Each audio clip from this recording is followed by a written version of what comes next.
Love him or hate him, you've talked about him. That alone says something. Donald J. Trump isn't just a businessman, a TV personality, or a former president. He's a symbol of audacity, controversy, and raw, unapologetic ambition. The kind of person who walks into a room and becomes the headline. The question isn't whether you like him.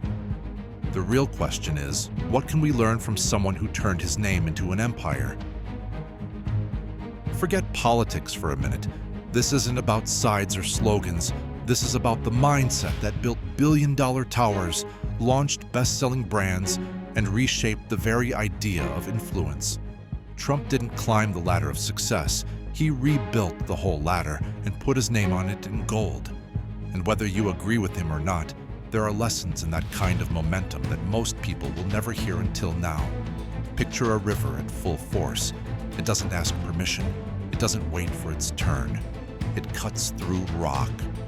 That's how Trump moved through industries, from real estate to entertainment to politics. He didn't follow trends. He created shockwaves. And the secret? He was never afraid to be misunderstood, to be laughed at, or to be the villain in someone else's story, because he knew something most people don't. Impact doesn't come from being liked. It comes from being remembered. Behind all the glitz, scandals, and sound bites lies a blueprint, a gritty, often uncomfortable formula for success that actually works. Take risks others won't. Speak louder than fear. Build a brand so strong, it lives even when you're silent. These are not abstract ideas. These are actionable lessons that can change the way you lead, the way you build, and the way you show up in the world. So, if you're tired of playing small, if you're done waiting for permission to be great, this video is your invitation to learn from a man who didn't just play the game, he made his own board. Let's step into the storm. Not to be him, but to understand the force behind him, because inside that chaos are the kind of life lessons that create legacies.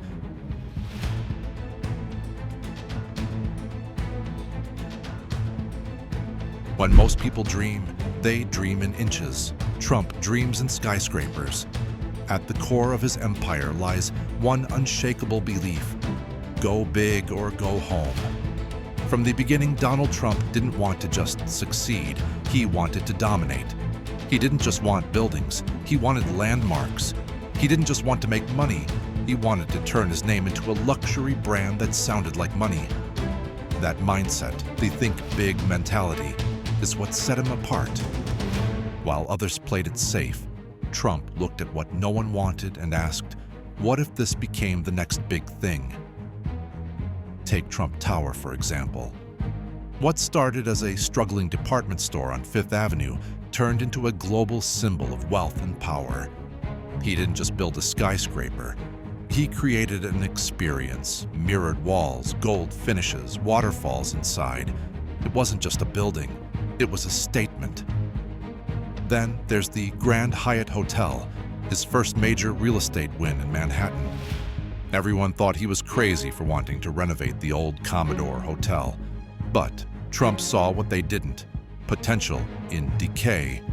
He negotiated, financed, and rebuilt it into one of New York's hottest properties. He bet big, and it paid off, huge.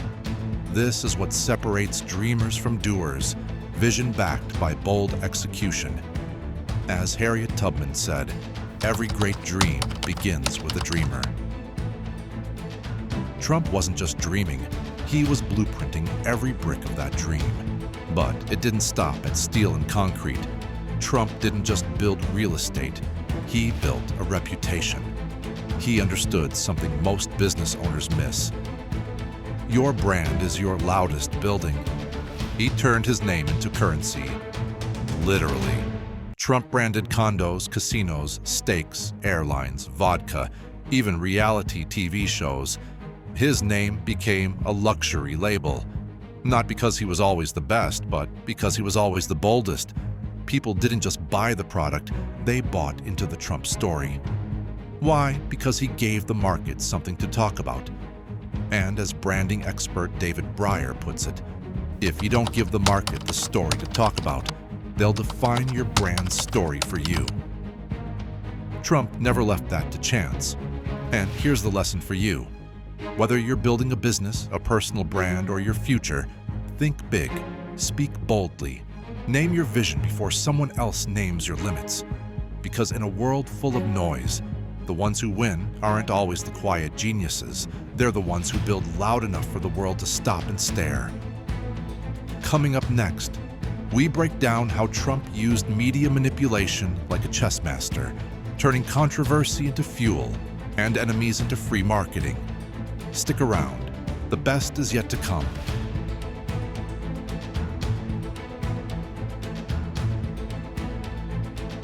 If success is a game, Donald Trump doesn't play by the rules.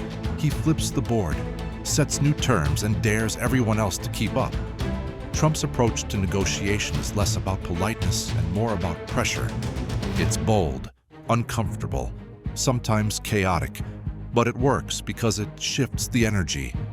Instead of responding to the room, he controls the room.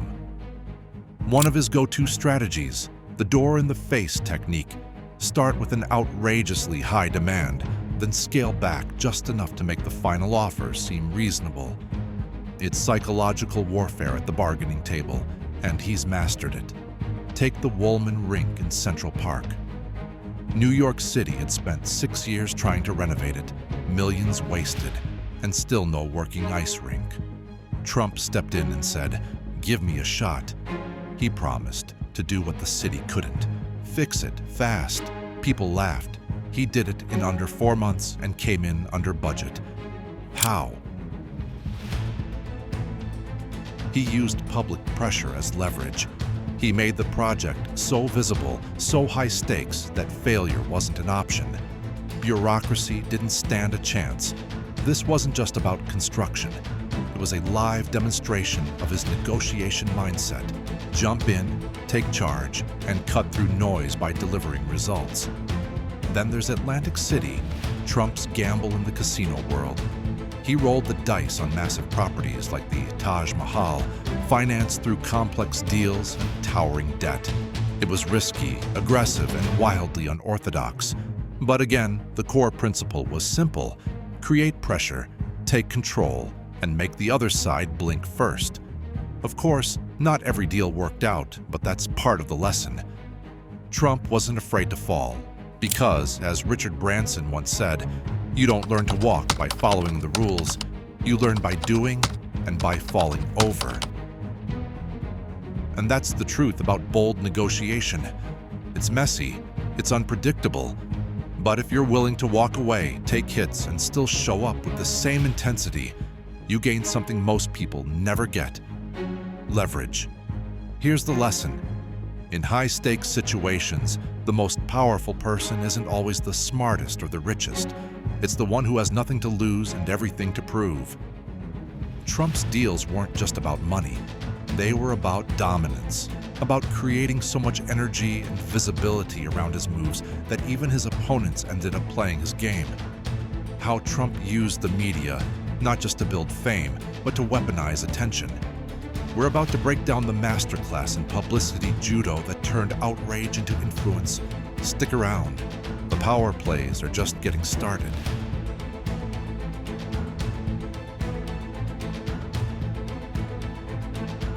Do not judge me by my success. Judge me by how many times I fell down and got back up again. Nelson Mandela.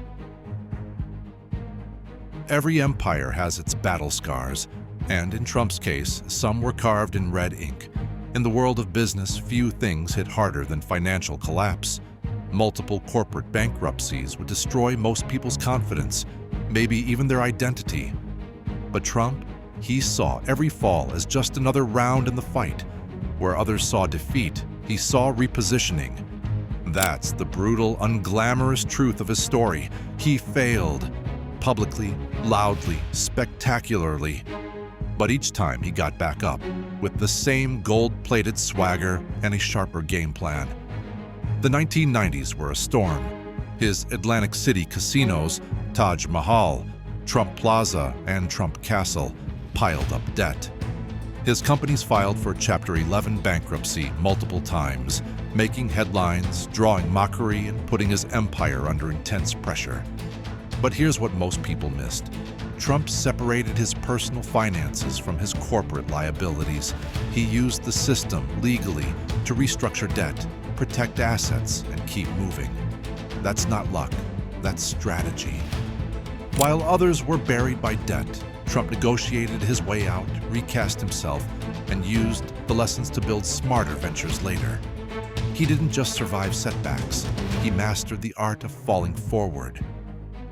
It's fine to celebrate success, Bill Gates once said, but it is more important to heed the lessons of failure.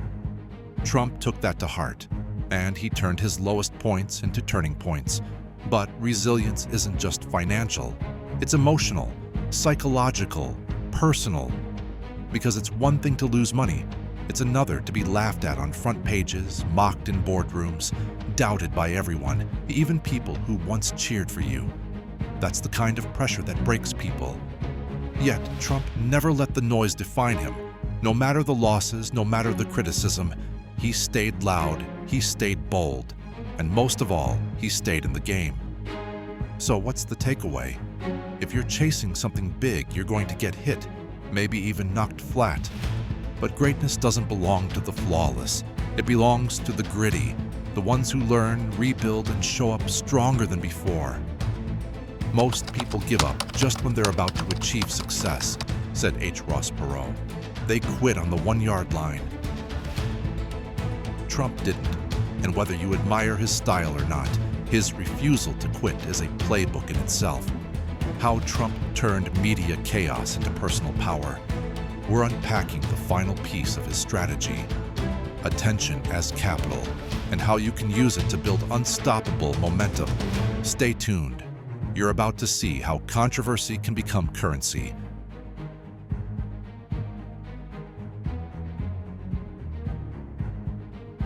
I have never chased money. It's always been about what I can do to motivate and inspire people.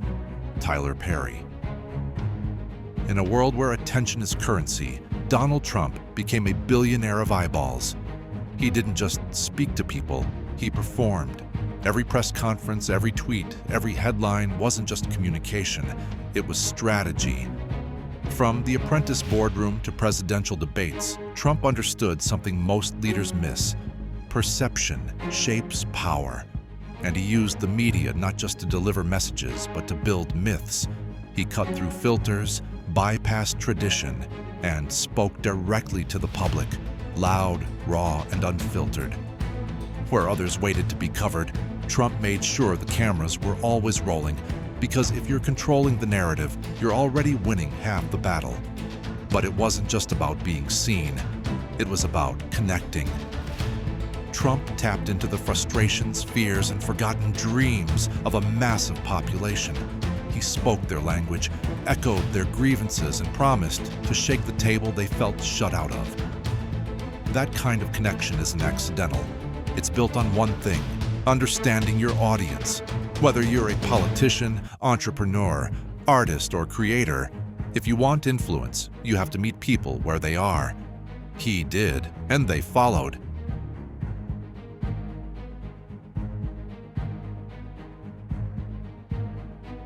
Don't be afraid to evolve with the times. Mary Barra. When you zoom out, Trump's journey looks less like a straight climb and more like a series of pivots, from real estate to media to politics. Each move required adaptability, timing, and the guts to leave one arena for another. That's not luck, that's entrepreneurial agility, and it's a lesson for anyone who wants to stay relevant. You either evolve or you evaporate. But make no mistake, his success came at a cost. With disruption comes controversy. With power comes scrutiny. Trump's story is as polarizing as it is powerful, and that's a lesson too. Because when you build aggressively, your reputation becomes your most fragile asset. As Richard Branson put it, all you have in business is your reputation. So it's very important that you keep your word. Whether you agree with Trump's methods or not, you can't ignore the shadow they cast. The line between ambition and integrity is razor thin, and crossing it shapes how history remembers you.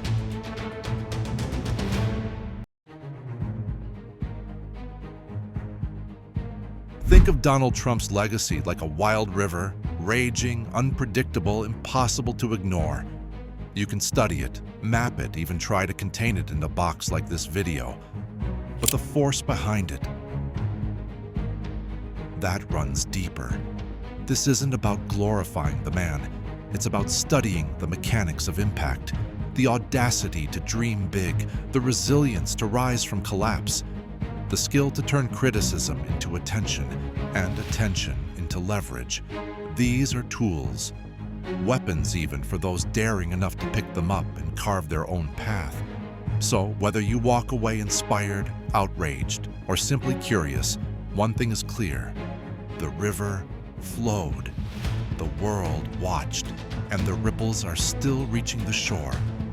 If this video gave you something to think about, drop a comment. Let's talk. What's your biggest takeaway from Trump's story? Don't forget to like, subscribe, and share if you want more content that dives beneath the surface and pulls out real-world lessons from extraordinary lives.